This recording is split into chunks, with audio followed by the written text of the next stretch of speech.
ಕನ್ನಡ ನಾಡಿನ ಸಮಸ್ತ ನಾಗರಿಕ ಬಂಧುಗಳಿಗೆ ನಮಸ್ಕಾರ. ನಾನು ನಿಮ್ಮ ಪ್ರೀತಿಯ ನಿರುಪಾಧಿಕೆ ಗೋಮರ್ಸಿ ಅಂತ KRS ಪಕ್ಷದ ವತಿಯಿಂದ.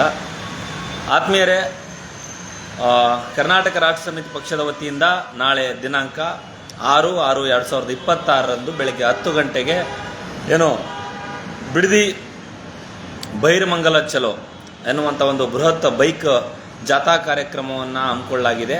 ಈ ಕಾರ್ಯಕ್ರಮಕ್ಕೆ ಎಲ್ಲ ಪ್ರಗತಿಪರ ಮುಖಂಡರು, ರೈತಪರ ಸಂಘಟನೆಯವರು ಹಾಗೂ ಮಹಿಳೆಯರ ಪರ, ಕೃಷಿ ಕಾರ್ಮಿಕರ ಪರವಾದಂಥ ಮತ್ತು ವಿದ್ಯಾರ್ಥಿ ಪರವಾದಂಥ ಸಂಘಟನೆಯ ಎಲ್ಲ ನನ್ನ ಸಂಗಾತಿಗಳು, ಹೋರಾಟದ ಬಂಧು ಮಿತ್ರರು ಬಂದು ಆ ಹೋರಾಟದಲ್ಲಿ ಪಾಲ್ಗೊಳ್ಳಬೇಕು. ರೈತರಿಗೆ ಒಂದು ಸಾಮಾಜಿಕ ಬೆಂಬಲವನ್ನು ನೀಡಬೇಕು, ಅವರಿಗೆ ಶಕ್ತಿ ತುಂಬಬೇಕು, ಧೈರ್ಯ ತುಂಬಬೇಕು, ಅವರ ಹೋರಾಟಕ್ಕೆ ಒಂದು ಭದ್ರ ಬುನಾದಿಯನ್ನು ಹಾಕಬೇಕು. ಮತ್ತು ಆ ಹೋರಾಟ ನಿರಂತರವಾಗಿ ಸುಮಾರು 300 ದಿನಗಳಿಂದ ನಡೆಯುತ್ತಿರುವ, 450 ದಿನಗಳಿಂದ ನಿರಂತರವಾಗಿ ನಡೆಯುತ್ತಿರುವ ಈ ರೈತರ ಹೋರಾಟಕ್ಕೆ ಶಕ್ತಿ ತುಂಬಬೇಕನ್ನುವಂಥ ಕಾರಣಕ್ಕಾಗಿ ನಾನು ನಾಳೆಯ ಈ KRS ಪಕ್ಷದ ಬೃಹತ್ ಬೈಕ್ ಜಾಥಾ ಕಾರ್ಯಕ್ರಮಕ್ಕೆ ರಾಜ್ಯದ ಎಲ್ಲ ಜನರನ್ನು ಪ್ರೀತಿಪೂರ್ವಕವಾಗಿ ಸ್ವಾಗತಿಸಬೇಕು ಅನ್ನುವಂಥ ಕಾರಣಕ್ಕಾಗಿ ಈ ಸಂದರ್ಭದಲ್ಲಿ ಲೈವ್ ಬಂದಿದ್ದೀನಿ. ಬಂಧುಗಳೇ, ನಿಮಗೆಲ್ಲರಿಗೂ ಕೂಡ ಗೊತ್ತಿರುವಂತೆ ರಾಮನಗರ ಜಿಲ್ಲೆ, ಮುಂಚೆ ರಾಮನಗರ ಜಿಲ್ಲೆ, ಈಗ ಬೆಂಗಳೂರು ದಕ್ಷಿಣ ಜಿಲ್ಲೆ ಹೊಸ ಜಿಲ್ಲೆಯನ್ನು ಹೆಸರನ್ನಾಗಿ ಘೋಷಣೆ ಮಾಡಿದ್ದಾರೆ. ಆ ಜಿಲ್ಲೆಯ ಅದೇ ತಾಲೂಕಿನ, ರಾಮನಗರ ತಾಲೂಕಿನ ಬಿಡದಿ ಹೋಬಳಿಯ ಬೈರಮಂಗಲ ಅನ್ನುವಂಥ ಮತ್ತು ಕಂಚುಗಾರನಹಳ್ಳಿ ಅನ್ನುವಂಥ 2 ಗ್ರಾಮ ಪಂಚಾಯಿತಿಗಳ ವ್ಯಾಪ್ತಿಯಲ್ಲಿ ಸುಮಾರು 2600ಕ್ಕೂ ಹೆಚ್ಚು ಭೂ ಪ್ರದೇಶವನ್ನು ಅಥವಾ ರೈತರು ಬೆಳೆಯುವಂಥ ಭೂಮಿಯನ್ನು ಬಿಡದಿ ಟೌನ್ಶಿಪ್ ಯೋಜನೆಯಡಿಯಲ್ಲಿ ಬಿಡದಿ ಟೌನ್ಶಿಪ್ ಪ್ಲಾನಿಂಗ್ ಮಾಡಬೇಕು ಅನ್ನುವಂಥ ಕಾರಣಕ್ಕಾಗಿ ನಗರವನ್ನು ವಿಸ್ತರಿಸಬೇಕು, ನಗರ ಟೌನನ್ನು ಬೃಹತ್ತಾಗಿ ಮಾಡಬೇಕು ಮತ್ತು ಒಂದು ಶಿಸ್ತುಬದ್ಧವಾಗಿ ಮಾಡಬೇಕನ್ನುವಂಥ ಕಾರಣದಿಂದಾಗಿ ಮಾನ್ಯ ಮುಖ್ಯಮಂತ್ರಿಗಳು, ಪ್ರಸ್ತುತ ಮಾನ್ಯ ಮುಖ್ಯಮಂತ್ರಿಗಳು, ಹಿಂದೆ ಇದ್ದಂಥ ಉಪಮುಖ್ಯಮಂತ್ರಿಗಳಾಗಿದ್ದಂಥ DK ಶಿವಕುಮಾರ್ ಅವರು ವಿಶೇಷವಾಗಿ ಕಾಳಜಿಯನ್ನು ವಹಿಸಿ ಅವ್ರ ಜಿಲ್ಲೆಯ ಬಿಡದಿ ಹೋಬಳಿ ವ್ಯಾಪ್ತಿಯ ಕಂಚುಗಾರನಹಳ್ಳಿ ಮತ್ತು ಬೈರಮಂಗಲದ ರೈತರ 2600ಕ್ಕೂ ಹೆಚ್ಚು ಭೂ ಪ್ರದೇಶವನ್ನು ಕಬಳಿಕೆ ಮಾಡಿ ಒತ್ತಾಯಪೂರ್ವಕವಾಗಿ ರೈತರಿಂದ ಕಿತ್ಕೊಂಡು ಅಲ್ಲಿ ಇರುವಂಥ ಒಂದು ಸಂಪನ್ಮೂಲವನ್ನು ವಿನಾಶಗೊಳಿಸಿ, ಅಂತಂದರೆ ಅಲ್ಲಿ ಏನೆಲ್ಲ ಸಂಪನ್ಮೂಲ ಅಂತ ಇದೆ ಅಂತ ಹೇಳಿದ್ರೆ, ನಾನು ಕೂಡ ಕರ್ನಾಟಕ ರಾಷ್ಟ್ರ ಸಮಿತಿ ಪಕ್ಷದ ರಾಜ್ಯ ರೈತ ಘಟಕದ ವತಿಯಿಂದ ಸುಮಾರು 3 ದಿನಗಳ ಕಾಲ ನಾವು ಅಲ್ಲಿ ಹೋಗಿ ಪ್ರವಾಸವನ್ನು ಮಾಡಿದ್ದೀವಿ. ಪ್ರತಿ ಹಳ್ಳಿಗಳಿಗೆ ಪ್ರವಾಸವನ್ನು ಮಾಡಿದ್ದೀವಿ. ಅಲ್ಲಿ ಏನೆಲ್ಲ ಸಂಪನ್ಮೂಲ ಇದೆ, ಅದು ಪ್ರಾಕೃತಿಕ ಆಗಿರ್ಬೋದು, ಭೌಗೋಳಿಕವಾಗಿ ಆಗಿರ್ಬೋದು, ಆರ್ಥಿಕವಾಗಿ ಆಗಿರ್ಬೋದು, ಸಾಮಾಜಿಕವಾಗಿ ಆಗಿರ್ಬೋದು, ಅಲ್ಲಿರುವಂಥ ಒಂದು ವ್ಯವಸ್ಥೆ ಪರಿಸರ ವ್ಯವಸ್ಥೆ ಆಗಿರ್ಬೋದು, ಎಲ್ಲವೂ ಕೂಡ ಭಾಳಷ್ಟು ಸಮೃದ್ಧವಾಗಿದೆ. ಅದು ವಿಶೇಷವಾಗಿ ಬೆಂಗಳೂರಿನ ಮಲೆನಾಡು ಎನ್ನುವಂಥ ಹೆಸರಿಂದ ಕರೆಸ್ಕೊಳ್ತಾ ಇದೆ.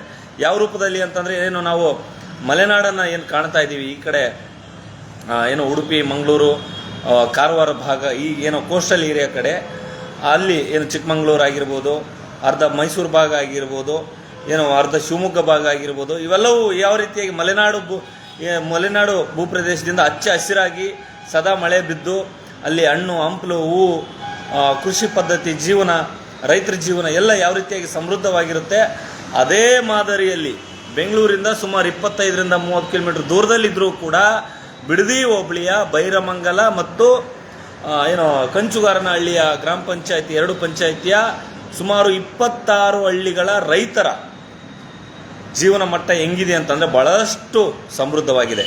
ಅಲ್ಲಿ ವಿಧವಾದಂಥ ಬೆಳೆಗಳನ್ನು ಬೆಳೀತಾರೆ. ನಾವು ಹೋದಾಗ ಅಲ್ಲಿ ರಾಗಿ ಬೆಳೀತಾ ಇದ್ದಾರೆ, ತೆಂಗಿನ ಮರಗಳು ಬೆಳೀತಾ ಇದ್ದಾರೆ, ಬಾಳೆಹಣ್ಣು ಬೆಳೀತಾ ಇದ್ದಾರೆ, ತರಕಾರಿ ಬೆಳೀತಾ ಇದ್ದಾರೆ, ಹಾಲು ಉತ್ಪನ್ನ ಮಾಡ್ತಾ ಇದ್ದಾರೆ, ಜೊತೆಗೆ ಅಲ್ಲಿ ವಾಣಿಜ್ಯ ಬೆಳೆಗಳನ್ನು ಬೆಳೀತಾ ಇದ್ದಾರೆ, ಮತ್ತು ಫಲವತ್ತಾದಂಥ ಭೂಮಿ ಇದೆ, ಅಲ್ಲಿ ಕಬ್ಬು ಬೆಳೀತಾ ಇದ್ದಾರೆ. ಯಾವ್ಯಾವ ಬೆಳೆಯನ್ನು ಬೆಳಿಲಿಕ್ಕೆ ಸಾಧ್ಯ ಆಗುತ್ತೋ ಅಲ್ಲಿ ಕಾಳು ಪದಾರ್ಥಗಳನ್ನು, ಅದು ಹುಳಿಕಾಳಾಗಿರ್ಬೋದು, ಹೆಸರು ಕಾಳಾಗಿರ್ಬೋದು, ಬೇರೆ ಬೇರೆ ರೀತಿಯ, ಆಮೇಲೆ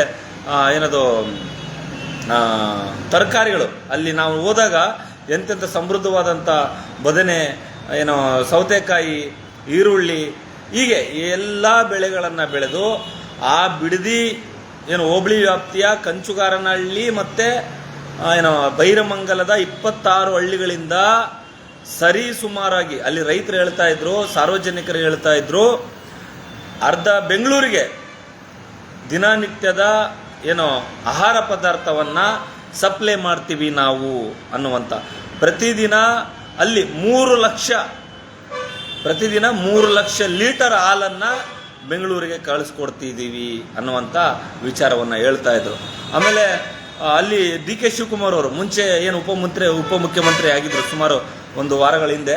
ಆ ಸಂದರ್ಭದಲ್ಲಿ ರೈತರಿಗೆ ಒಕ್ಕಲೆಬ್ಬಿಸುವಂಥ, ರೈತರಿಗೆ ಭಯಪಡಿಸುವಂಥ, ರೈತರನ್ನ ಏನೋ ಹೋರಾಟದ ದಿಕ್ಕನ್ನು ತಪ್ಪಿಸುವಂಥ ಕೆಲಸವನ್ನು ಮಾಡಿದ್ರಲ್ಲ ಹೇಳಿದ್ರು ಅಂತ ಹೇಳಿಕೆ ಕೊಟ್ಟಿದ್ರು. ಯಾವ ರೀತಿಯಾಗಿ ಹೇಳಿಕೆ ಕೊಟ್ಟಿದ್ರಂತಂದರೆ, ತಾವು ಎಲ್ರಿಗೂ ಕೂಡ ಗಮನಿಸಿರ್ಬೋದು, ಅಲ್ಲಿರುವಂಥವರು ಯಾರೂ ಕೂಡ ರೈತರಲ್ಲ, ಅಲ್ಲಿ ಯಾವುದೇ ರೀತಿಯಾದಂಥ ಬೆಳೆಯನ್ನು ಬೆಳಿಲಿಕ್ಕೆ ಆಗೋದಿಲ್ಲ, ಅಲ್ಲಿ ಮಣ್ಣಿನ ಫಲಿತಾಂಶ ಅಥವಾ ಮಣ್ಣು ಸಮೃದ್ಧವಾಗಿಲ್ಲ, ಅದೆಲ್ಲವೂ ಕೂಡ ಏನದು ಬಂಜರು ಭೂಮಿ ಅನ್ನುವಂಥದ್ದು. ಮತ್ತು ಮೂರನೇ ಹೇಳಿಕೆ, ಅಲ್ಲಿ ಏನೋ ಬಿಡದಿ ಟೌನ್ಶಿಪ್ ಯೋಜನೆಯನ್ನು ಮಾಡಲಿಕ್ಕೆ ಸುಮಾರು 91% ರೈತರು ಏನು ಒಪ್ಪಿಗೆಯನ್ನು ಕೊಟ್ಟಿದ್ದಾರೆ ಅನ್ನುವಂಥ ಸುಳ್ಳು ಭರವಸೆಯನ್ನು ನೀಡಿ ರಾಜ್ಯದ ಜನರನ್ನು ಮತ್ತು ಬಿಡದಿ ಹೋಬಳಿಯ ರೈತರನ್ನು ದಿಕ್ಕು ತಪ್ಪಿಸುವಂಥ ಕೆಲಸವನ್ನು ಮಾನ್ಯ ಉಪಮುಖ್ಯಮಂತ್ರಿಗಳಾದಂಥ ಆಗಿನ ಕಾಲದಲ್ಲಿ ಅಂದರೆ ಒಂದು ವಾರದ ಹಿಂದೆ ಆವಾಗ ಇಂಥ ದೊಡ್ಡ ಹೇಳಿಕೆಯನ್ನು ಕೊಟ್ಟು ರೈತರ ಆಕ್ರೋಶವನ್ನು ಹೊರಗಡೆ ಹಾಕುವಂಥ ಪರಿಸ್ಥಿತಿಗೆ ತಂದಿಟ್ಟಿದ್ದಾರೆ.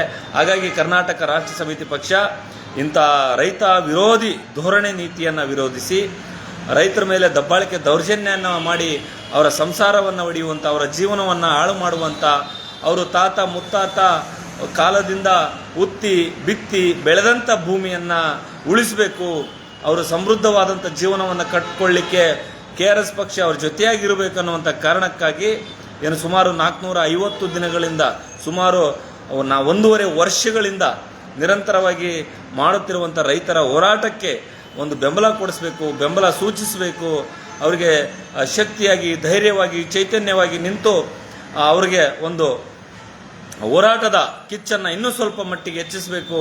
ಅದು ಯಾವ ರೀತಿಯಾದಂಥ ಹೋರಾಟ ಆಗಿರಲಿ, ಅದು ಏನು ಸಾಮಾಜಿಕ ಹೋರಾಟವಾಗಿರ್ಬೋದು, ಕಾನೂನಾತ್ಮಕ ಹೋರಾಟ ಆಗಿರ್ಬೋದು, ಅಥವಾ ಯಾವುದೇ ಹಂತದ ಹೋರಾಟಕ್ಕೆ KRS ಪಕ್ಷ ಆ ಭಾಗದ ರೈತರ ಬೆಂಬಲವಾಗಿ ಸದಾ ಇರುತ್ತೆ.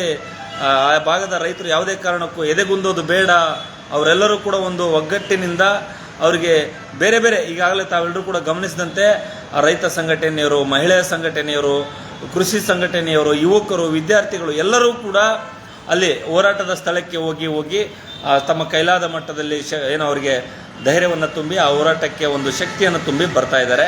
ಹಾಗಾಗಿ ಇಂಥ ಹೋರಾಟವನ್ನು ಇನ್ನೂ ದೊಡ್ಡ ಮಟ್ಟದಲ್ಲಿ ಇದಕ್ಕೆ ರಾಜ್ಯಕ್ಕೆ ವಿಸ್ತರಿಸಬೇಕು.